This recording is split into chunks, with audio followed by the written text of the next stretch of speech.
It's a TrevStone Show, you need a veteran, a pro whose head is in the know. Reppin' Michigan cold, up a peninsula bruh, but worldwide listeners, 1 million views on the internet on Pro Sports Extra. Dishing it with the ghost who's interviewing us 12 years old. That's how I lead it is, chat with comedians, athletes at a genius. News so fast it's immediate, way past intermediate. Podcasts you're needing it, facts to computer shit. That's what the future is, guests are about cash, entrepreneur shit. Moving on the music jam. And the hottest Instagram models, you can view the gram. Get the inner insight of those that had their wins right. Get a higher view through a window like it's in flight. You desire for the truth, entertainment trends right. So it's time to start the show and get the insight. Alright guys, welcome to episode 1 of the TrevStone Show. This series is a little bit different than past series. This one digs deep into different worlds, and this episode's way different. I actually got a new co-host on this series. We got Nik.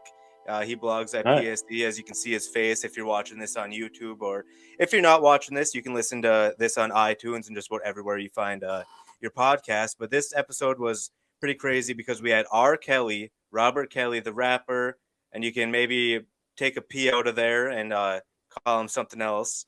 But yeah, we had his attorney on, Douglas Anton. He was an awesome guy. Nik, what are some things from Douglas that you thought were pretty interesting?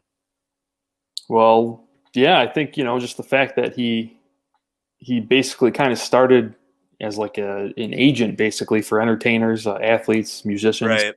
And because of their lawsuits, he actually ended up representing a lot of them. He has a law background. So I thought that was kind of interesting how he kind of got into that. Right. How it kind of one thing led to another, and now he's defending some of his clients in court.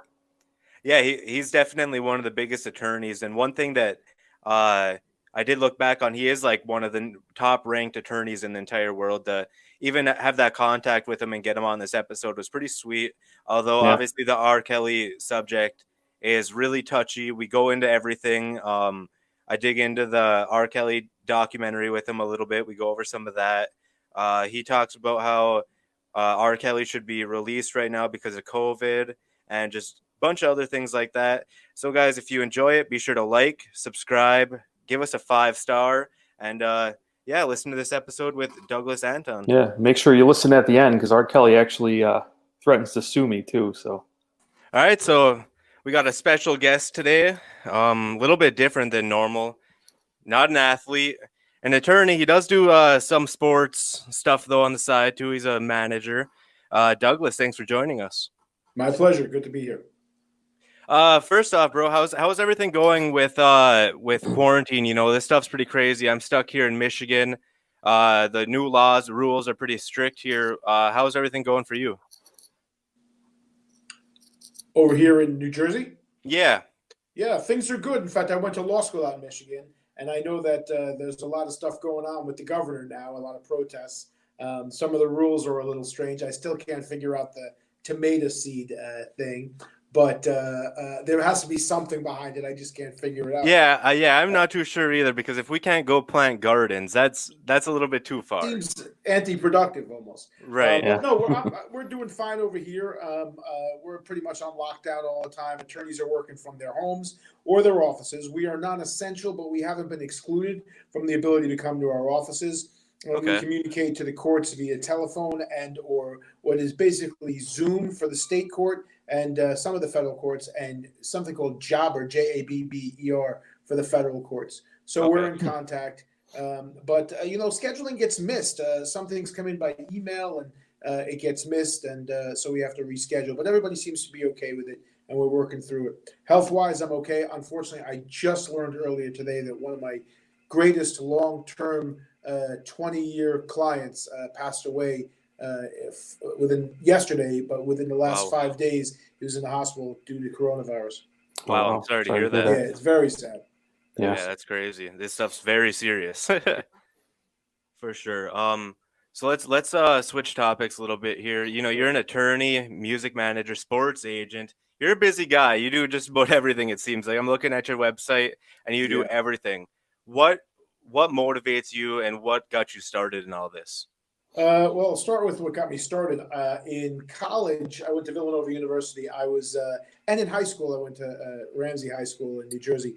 I was in a band, Okay. and I sang and I played guitar, and I played not as well as the guitar player in the group.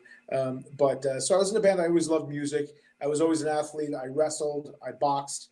I was a champion wrestler and boxer. My brother as well. My dad was in the '56 Olympics for weightlifting, so it comes with our family. My dad was a business guy, and he always had to deal with lawyers. So we wanted all three of us, to become lawyers. So we all did, his kids. So I've always loved music. I never wanted to go to law school. I wasn't the greatest student in the world, but when I went to law school, I realized there was this area of entertainment law, and I just sort of focused on that, and I studied a lot and got through it. It's just really great thing is the law. It's an ever evolving thing, and I enjoy it profusely. So my practice started out with just music management, music representation, and then I branched that off into criminal defense, because some of my clients would get into trouble, and then I would represent them when those things. Celebrities or musicians and athletes, they're very specific about things. Don't like to meet new people. If they have somebody, a tax lawyer, and they want that person to be their lawyer and everything, that can't always be the case. But what I did, crossed over. So I started working for the public defender's office in the mid 90s. And then I learned my tools of the trade there, and then branched out on my own. Okay. Yeah, we noticed you had a couple high-profile cases. Do you like doing those? Is there something you like about the high-profile thing versus just run-of-the-mill kind of case, I guess? I don't necessarily know that I like them more. They're certainly entertaining. The celebrities and athletes, they have a different life. I like that I'm able to do them comfortably for the client, and that it benefits the client. For example, I see sometimes that a client's, not my client, but some attorney's client's real estate client will come to that person, a celebrity or athlete will come to that person, and you see that person sort of stumbling through how to deal with the press and, dealing with some of the issues that come up. And it doesn't serve the client. It's better to have someone who knows how to serve celebrity clients, knows what to say, what not to say to the press, and try to quell situations rather than make it about, this is a big showboat thing that we've got to deal with. So I like the clients. Right. I love all clients. All my friends are my clients. I'm the only guy that you could think of who can proudly say my clients have all been accused, most of them, of murder, rape, arson, treason, you name it. Those are the people I hang out with on a regular basis. That's crazy. That's crazy. Right. So we bring up the high profile case. Obviously the big thing right now is R.Kelly. Right. You're working with him right now. What's going on right now? He's in the news like every other week. It seems like something else just popped up yesterday on TMZ that he owes money or something. So what's everything going on with him? And can you just tell the backstory of how you met him and whatnot? Sure. Let's see. Let's start with what's going on. Currently, Robert is charged in Cook County, Illinois, with the myriad of criminal things that you guys hear about, relationships with people and so on and so forth. He is also charged in federal court in Illinois and in federal court in New York. He has a civil matter pending in New York and a small criminal matter pending in, I think it's Minnesota. I'm sure some other states, are going to come up with ideas. If you have a prosecutor in Illinois going on TV saying anybody who has any problems with R.Kelly or claims that he ever did anything with you, by all means, give us a call. You're going to get flooded with thousands of phone calls. For anybody with something real where they've actually met Robert, or that they just want to get their name in the paper or become famous in some degree. I met Robert when he gave me a call. Admittedly, I didn't know. I knew who R.Kelly was, but I didn't know it was him for the first 3 or 4 minutes on the call. When he called me, it was early last year in 2019, and a entertainment celebrity client of mine told him, he indicated to me, you've got to contact this guy. He thinks outside the box, and he might be able to help you navigate through what was going on. And at that time, we knew federal charges were coming, but we didn't. He wasn't served yet with any indictment. Right. Have you watched the documentary "Surviving R. Kelly"? I watch everything. You watch everything. What was your thoughts on everything? Well, I'm in a position to know more than the majority of the public, certainly equal to the amount of the lawyers who are involved in this case. And our team in the New York matter, some excellent attorneys, Steve Greenberg, and it being just an amazing attorney who is, you just can't put the guy down. He fights incredibly hard for everything that he does, and he heads up the Chicago matters that are pending there. So I know by doing film production, by being with my clients in studio when these things take place, a lot of times what winds up on TV is the most salacious, the most exciting, the most broadcastable, if you will, events that a producer can put together. Whether they're true or not, or whether they have some aspect of the truth, are two different things. I like it in the sense that, it harmed the client in the sense that here goes the story, very negative story about somebody, and then a call to arms by a prosecutor that says anybody that has ever had any problems with this human being in a criminal sense, please contact my office. It's wrong to solicit victims that way, Right. and it got exactly what it was inevitable that it would get. Everybody coming out of the woodwork wanting to be a star. Luckily, we received emails from people who were inside on the production, and those emails allege certain conduct that if somebody did not come to the filming with the same story they had presented before, or it was not with the same oomph, it wasn't used or taken the same way. Only Really? the people who on repeated shoots would give them what they want did it come out. And again, it goes to my position of disgruntled groupies or disgruntled fans or friends even. If you and I get into an argument 5 years ago and we're just, not drunk, but we're just, rolling around on the ground, I punch you in the face. We're boys, it is what it is, we're like, that's Yeah. cool, whatever. If you then learn later that from somebody else, maybe a girl I dated that you date or vice versa, that, I think Doug, he didn't like you back then. He was biased, racist. He didn't like your hair color. He didn't like that you stole that girl from that. And he punched you in the face on purpose. It was part of a mens rea, a mental state that he came up with. You would be like, no, we were boys. We still are. It was nothing. Right. But convinced enough, and then add to the possibility that you can make dollars from Doug because Doug's become successful for his evil act. It's not hard for someone to convince you to just take a simple set of facts and convert it, the meaning behind it, because that's all you're doing. Punch took place, wrestling took place, event took place. But if you can convert the meaning or what you import to be the meaning behind it, you can do a whole number of things with that same series of events, including say, I'm a victim, and therefore I want money or bark loud about being a victim in hopes that people will want to pay you, even for your story. If not a civil case itself. Right. So I watched most of the documentary, most of it last night, actually. One question I got to ask, because I didn't know too much about the story until, I knew R.Kelly's music and whatnot growing up and jammed to a lot of it. And then you start hearing all this, and I watched the documentary. One thing that got me a little bit confused was when the sex tape came out with him and I can't remember. She was like 14 or 15. He ended up pinning it that it was his brother in the sex tape. Can you comment on that at all? Well, the brother indicates that Robert came to him and said, hey, take the rap for this. You are, we look enough alike, or you could say that it was you, and so on and so forth. The brother indicates that. That's on the brother. Either Right. brother was on that tape, or it was neither one of them. But that case went to trial, and nobody was able to identify Robert as being the person on that tape, including the alleged young lady who was on that tape. Right. She didn't identify that it was her or that she ever engaged in that kind of conduct with Robert. He was tried by a jury and acquitted.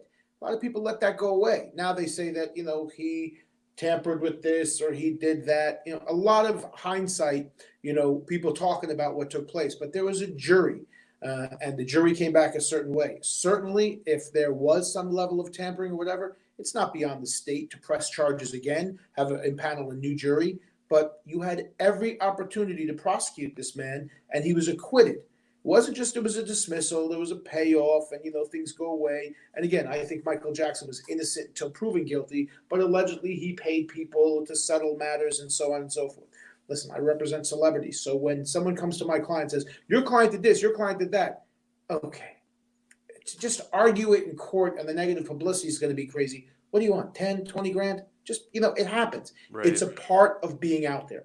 Even not celebrity clients, you would be surprised that in the since November of last year, I have gotten more requests from businessmen to draft what's called a sexual consent contract.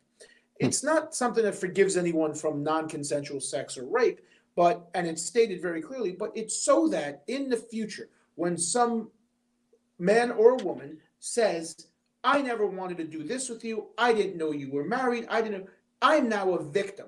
I consensually got into something, but you were lying to me. With all due respect to people in the world, women and men. Listen, in college, I probably lied to every girl I was ever with. I don't know. That's what you do. And when women get dressed up in heels and put on the makeup and the fake this and that, they're lying to guys about who they really are or what job they have.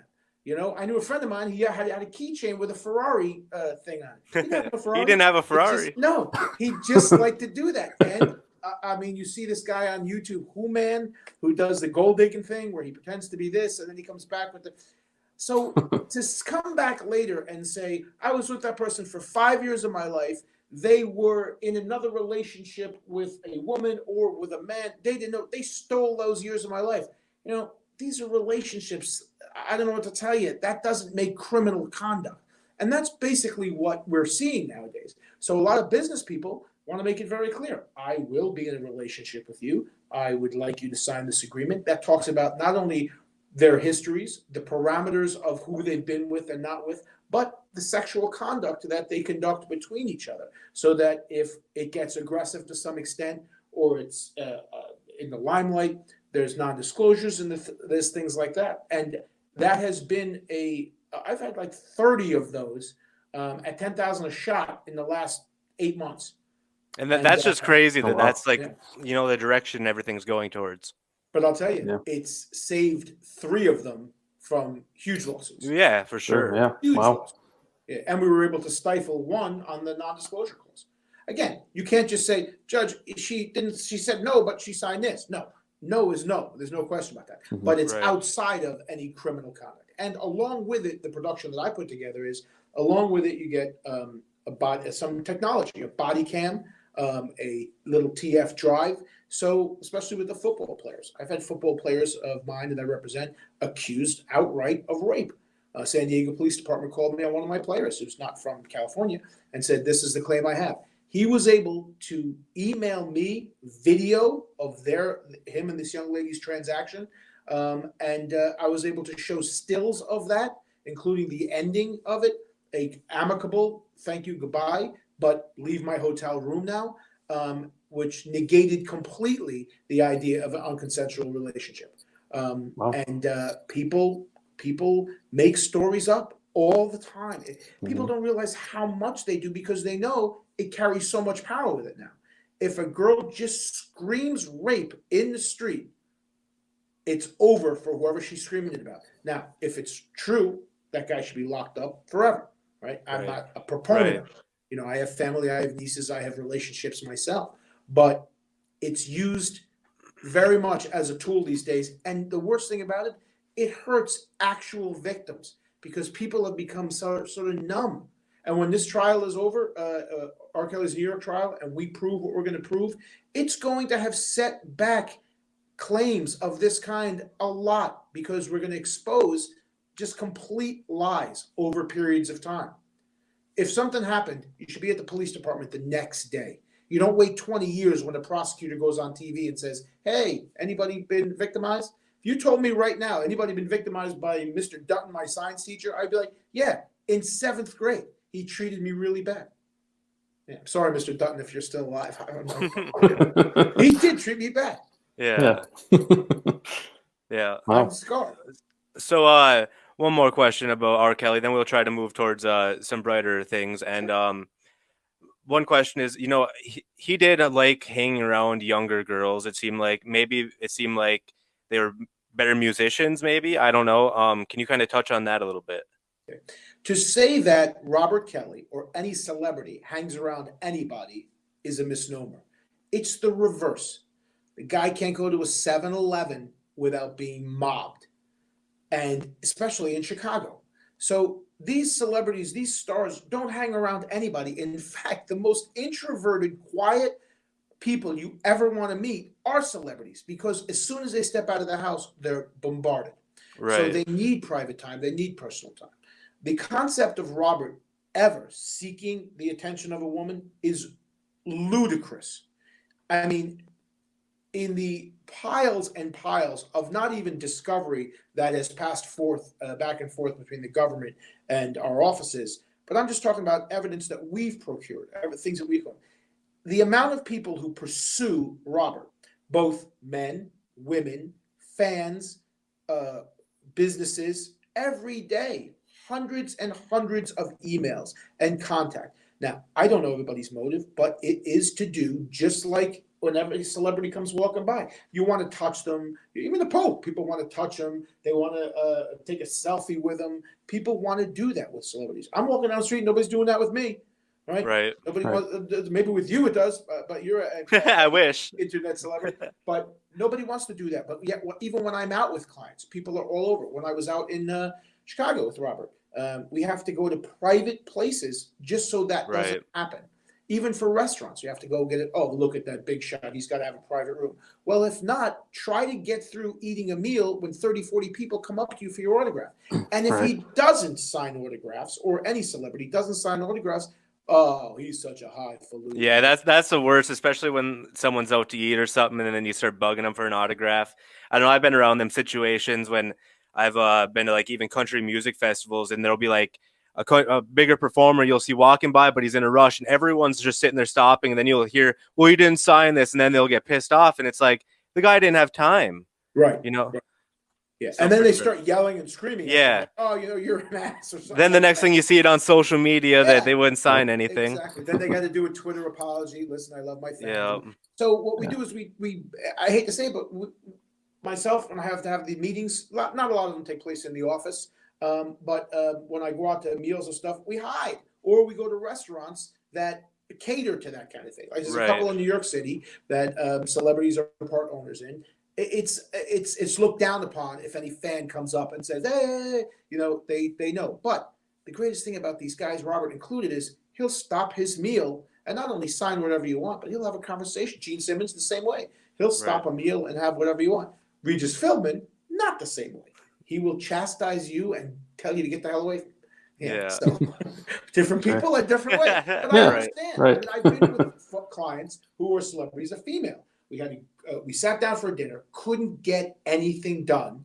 And literally when we left the restaurant after a $500 bill, she had to get a hot dog in the street because she didn't eat anything. And Wow. It's crazy. It's not that it's unfair. They're celebrities. They want that. Right. They want that, but it shouldn't get to that extent always. Yeah. But back to your question. Robert never pursued anyone, ever. Yeah. If he met up with people, if he saw somebody, they exchanged information, or women always give their phone numbers to him or his manager. He doesn't take any demo tapes, no musician doesn't, because there's lawsuits. Doesn't take any numbers, doesn't take any demo tapes, doesn't take anything like that. It goes to whatever people are there, friends, family, business associates. And then things get processed along the line. If someone has from a 10-year-old to a 99-year-old, if someone has a music tape or something, they want to pursue music, and there's talent there, no matter what the age, certainly somebody will make contact. I get demos all the time from minors. Right. I respond back to their mom or whoever, or their legal counsel, but we get it all the time. I just got a great one today from a girl, 13 years old, African-American girl.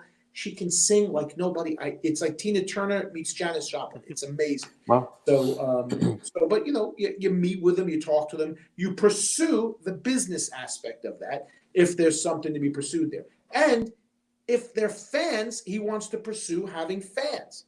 Anybody would. But to say that Robert would go out of his way to try to meet up with people he believed to be minors is an absurdity. You have every woman of the fans that he has, which is the racial and ethnical spectrum, including men, and you're going to choose something that you know would violate the law. It's an absurd concept.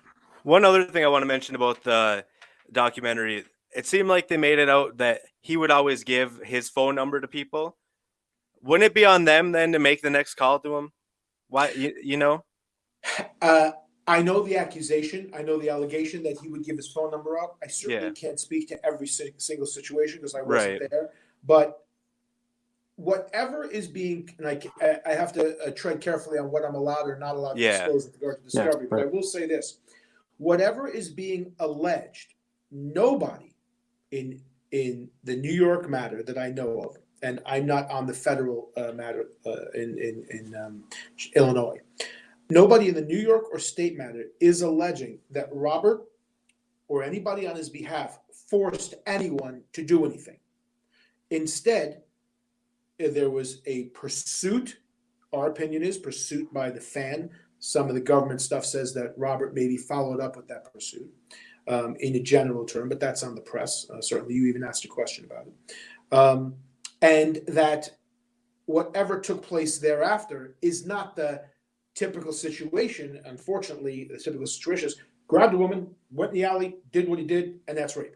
None of that's being alleged in any capacity in any of these matters. It's all rather that there was a enterprise, which means in the government's mind that Robert is not a touring musician.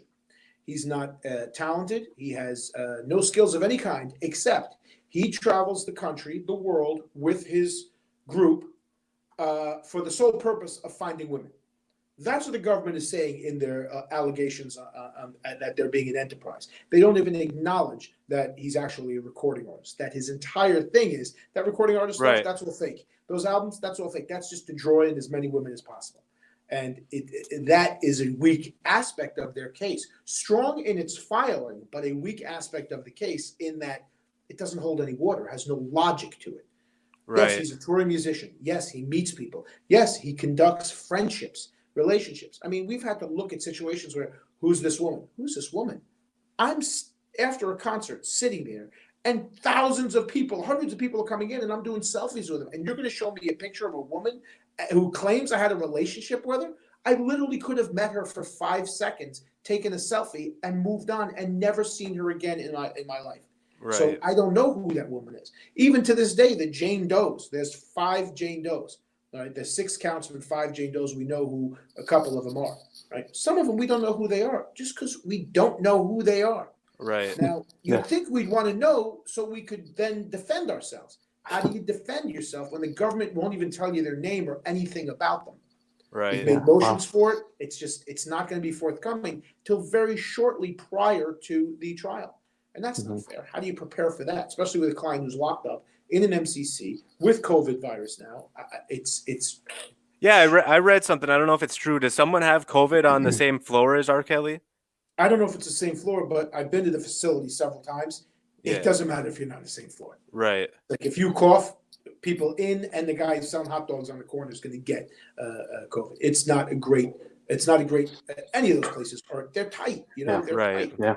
There's 7, last I checked, which was last week, there's 7 staff who had it and 7 inmates. Wow. I think there's more as of right now. I just got to the office now and I have to check all the emails, but I think there's more. We did make an application for his release. It got denied. We made another application for his release.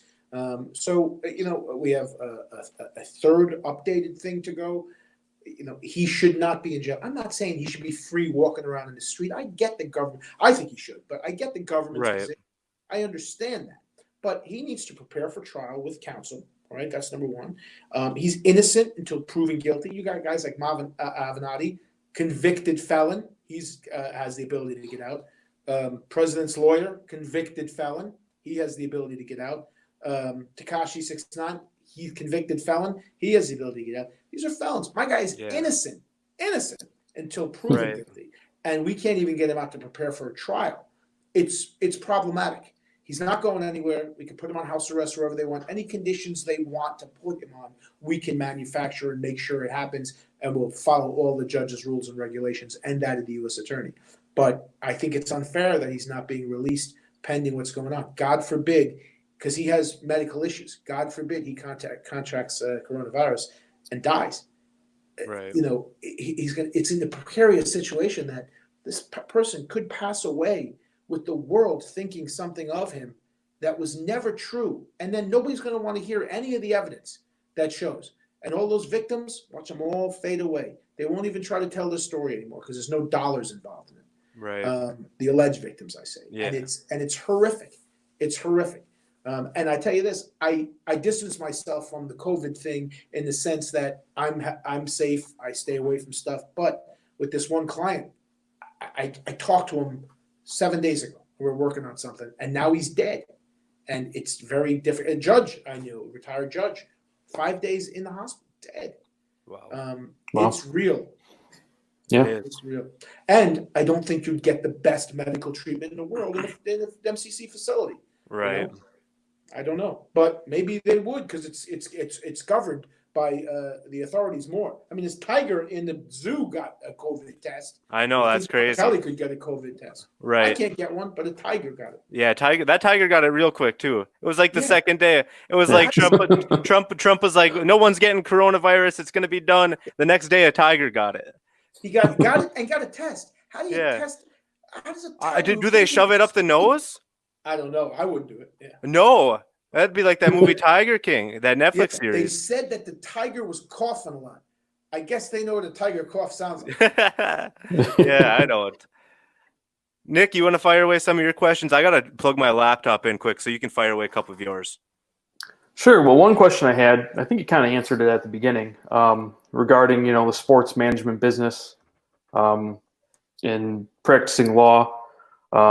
Basically, my question was what do you do more of? But it kind of sounds like they kind of intertwine. Yeah, they do. I mean, the way it started out was I started out as an entertainment lawyer, and I got into criminal defense. Then my practice grew, so it's a general practice. Then an athlete who I represented his wife on a matter came to me and he said, "Can you look over this contract?" And it was with it was with Octagon, a sports agency. And I said, "Sure." So I looked it over, and he says, "We have a good relationship. Why don't you be an agent?" I said, "I got enough to do besides being an agent. I'm pretty busy." "Why? What do you need?" He's like, "No, I mean, it would just, agents are sometimes lawyers, sometimes not. Why don't you think about it?" So I thought about it. I told one of my staff, I said, "Look into what it is to be an agent." So eventually we figured it out. It's basically filling out an application, paying a large fee to be an NFL, MLB, NBA licensed agent. So I got my NBA license, and I started Conception Sports and Entertainment. And I thought it would be a great idea to start helping athletes. I never expected that we were going to represent as an agent any major athletes right away because I just don't have the juice for that.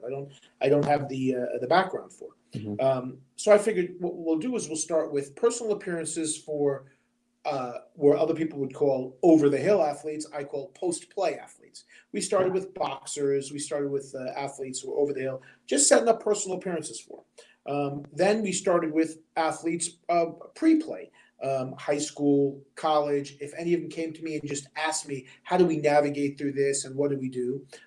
Mindful of NCAA rules and what you're allowed to and not discuss. Right. As a lawyer, I would communicate with them and give them advice. Once I would do that, I wouldn't feel comfortably ethically taking them on as a client, so I would refer them out to other agents so they could get an idea. But we have a lot of players who are not good enough for the G League or for what used to be the D League or the NBA who we can get positions overseas. So it's just a matter of having these. I don't do a lot of it. I got to tell you, I know boxing, but I don't know the stats of all the players in the different sports. But my team does. These kids, 20s, even younger, they know stats. And like we'll get a player profile, and I'll be like, "Any good?" And they'll be like, "Oh my God, we got to sign this guy right away." And then we'll get them gigs overseas. So it's governed by different organizations, and this law plays into everything. But it's pretty much just getting them jobs at different clubs, and they call them teams, clubs over there overseas. But I would say I oversee that stuff a lot, but mostly it's done by the staff. Okay. One thing I wanted to I guess ask your Google review responses. Do you do that, or does your staff do that? Responding to the Google reviews. The actual typing they do, but they Sure. let me know what's going on. Okay. Yeah. Very few, and you're not the first one to ask me about this. Very few Google reviews that I get are actually clients. Right. So they're people who just comment. It's not a place really to comment. Google should, go through that. They're like, Yeah. I hope Mr. Anton's doing a good job with R.Kelly. It doesn't look like he's doing much. I hope Mr. Anton's getting Kid Rock out of trouble. It doesn't look like he's doing much. And fellow Michigan guy there. Yeah. Oh, yeah. In fact, I met Bob when I was in law school. I was doing legal work for the firm I was with even back then.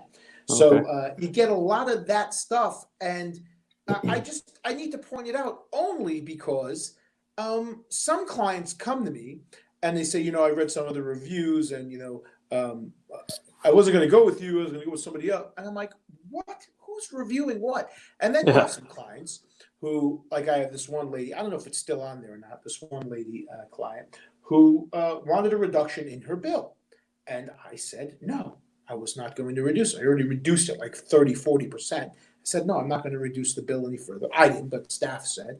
And she decided to go on and put a thing. People do that sometimes. I think it's wrong. An attorney just called me the other day. And he's like, hey, Doug, that guy you referred over to me, he owes me like $1,500. I sent him a bill. He says that if I keep sending him a bill, he's going to report me to the Attorney Ethics Board. I said, for sending him a bill for legal fees? Yeah, it's the way some clients try to, skip out of bills. I hate to say it. I think my dad once did that. I sent him an ethics letter. That'll calm him down. I'm like, Dad, that's not right. But I'm 8 years old at that time. I really didn't know what it meant. Yeah. Right. So people try to do whatever they can, No, yeah, I know. I like the clapbacks though. It's people puts them in their deserve to place. know the No, truth. yeah, if you give a People 1-star deserve review to for know the nothing, truth. yeah, absolutely. If I did something wrong and a client's not happy with me, by all means, post it. But if you're going to use it for any ulterior motive or just to comment on me, maybe I should sort of block. Right. You should. They can rip me apart if they like. But I get it all the time. Sometimes in the courthouse, I get notes on my car. Yeah, because I have like an idiot. I have my name on my license plate. All my license plates have my name with a number after it. So I get notes sometimes on my car. They're not flattering. How do you deal with hate though? Do you just let it bounce off you? I just let it go. If they leave any information, I contact them. I said, listen, let's just have a normal discussion like adults. And if sometimes not dealing with celebrities or clients, dealing with a couple dog cases I had. Dog people, pro or against, are wild, insane. Like I had a dog, allegedly aggressive dog, bit this girl on the face, 5-year-old girl. And I represented the family with the dog. All we wanted to do was not have the dog get killed and sent to the military folks that take care of these rambunctious dogs, as it were. And I got calls from lawyers who represent dog families saying that you've never done a case like this. I don't care what other crap you do. You don't know how to handle this. Don't F it up. Dogs have rights too. And I was like, okay. And I would get calls. People first, you scumbag. We see you drive. We know where you live. I was like, over a dog case? Over a dog. Municipal court in, I want to say Old Japan, but it could be Rivervale, packed every time we went. Packed with people. Over a dog. Over a dog scenario situation. Pro-dog people and anti-dog people. Yeah, they're both crazy. I just didn't understand it. It wasn't even a celebrity dog like Lassie or something. Right. Just some random dog. And just to keep it alive and get it off to some military thing. Right. Court orders. Yeah, that doesn't seem too bad. Right. It wasn't like you were going to have it roaming around the streets every minute. No, they wanted to kill the dog. They wanted that dog euthanized or killed. That's crazy. I always thought, just for the sake of publicity, we should bring the dog in like shackles, shuffle it in with dog cuffs on. Oh, that'd have been hilarious. Muzzle, like put him on the stand. You know what? I'm gonna get calls on this. It's not funny, dog. That dog. Yeah, I guarantee it. Yeah, for sure. Nick, you got any more you got to ask? Because I think I'm just about questioned out. Nick, you got a couple? Or are you good? No, I have one that's a lighter one, I guess. The courtroom drawings they do. You ever see the ones they've done of you? Yes. What do you think about those? There's 2 I've seen. I think they're from Reuters each time. The first one with my little ponytail on, I look like Beavis from Beavis and Butthead. It was like this. And I came in because she did it during the lunch break and she posted it. And I came back in. I'm like, who's from Reuters or however you say it? And she's like, I am. I'm like, really? I mean, come on. Yeah. But I even found it funny. I posted on my Facebook a side-by-side of Beavis as Cornholio and me, and people would react. The other one is just, it's myself, Robert, and Steve. And then it's just sort of a thing. I like them. I think they're funny. I think they're good. It gives at least the people outside of court what is going on in court. The problem I have with it is, just like they did with that Time magazine cover of OJ, not that I'm equating OJ and Robert in any capacity, but when they do the clients, they always make them look so much darker and more evil than they are. And I don't like that. Robert is always smiling. He's never nervous when he's in court. He's always smiling. He's been through these false allegations before. Right. To see him, like, I'm like, that. Redo that. That's not exactly what I plays. Use Face App to put a smile on him or something, because that's not at all the way he was. Yeah, for sure. But it's like the one they did with of Tom Brady. Yeah. You can't stop people from doing that stuff. So you fight the fights you can fight. Sure. Yeah. We'll let them do the drawings then. Nik, I think you got one more, right? I think you got a kind of funnier one. I think he had me send it over to him. Yeah. Now, when I was in college, we had a resident assistant knock on our door. There happened to be alcohol in the room. No one was drinking. We all took breathalyzers, all zeros. Right. But a certain song was too loud by Mr. Robert Kelly, the remix to Ignition. The remix to Ignition? Hot and fresh with the kids. Now, I had to pay a $45 fine and take an alcohol awareness class. Is this grounds to sue Mr. Kelly and recoup my $44 or no? Well, I knew a question. If he didn't make such a good song, we wouldn't have been playing it that loud. I knew a question of this type was coming, so I figured I would give you a legalese answer. First of all, good luck with that. Yeah, I know. Actually, I thought about it, and I reached out to Robert, but I wasn't able to get him because he's a little busy right now. And on his behalf, I believe we can indicate to you, he can sue you for what's called inadvertent defamation. Through no fault of his own, you negligently and publicly took a prescribed action of your own free will to associate my client's wonderful music with your own alcohol imbibation, and therefore painted my client in a bad light. So if you'd be so kind as to tell me where I can serve you with a copy of the lawsuit. Yeah, no, that's kind of the answer I was expecting. I had to ask. No problem. So Douglas, do you prefer Douglas or Doug? I don't care. As long as you call me, it's fine. Okay. All right, Doug. Well, I appreciate you jumping on, man. Yeah, that was great. It went pretty smooth. Unless you have anything else you want to add. No, just everybody with any case, with any celebrity, not celebrity, any criminal case, everybody should keep an open mind. People are innocent until proven guilty. You would be surprised what comes out in trials. I'll only say this. Google R.Kelly and Gloria Allred. You will find a picture of Gloria Allred with two African-American ladies standing next to her. And the articles are about R.Kelly, that he allegedly did something to them or was bad to them. No criminal charges were brought from that, but she's holding up a picture. Zoom into that picture. That's not R.Kelly. That is LL Cool J. Really? So to say, now the articles sometimes say that picture is indicative of a party they were with LL Cool J and R.Kelly was there, but the picture you see is two women and Gloria Allred holding up a picture. And when you zoom in, it's LL Cool J. I'm not saying LL was involved in anything. Right. I'm not saying he was involved in anything. But if you look at the article's headline, R. Kelly abused me, blah, blah, blah, blah, blah, and you see that picture, you're like, man, here's the evidence. Here's the two adult women. Here's when they were younger. There's Gloria Allred holding up the picture. But when you zoom in, and the person who showed this to me was Robert himself. He's like, look at this, man. How do I battle against this? I'm like, that's not you. He's like, yeah, that's not me. What do you want me to do? What should I do about this? I said, what can you do? Got to keep quiet. Right. And that's sad.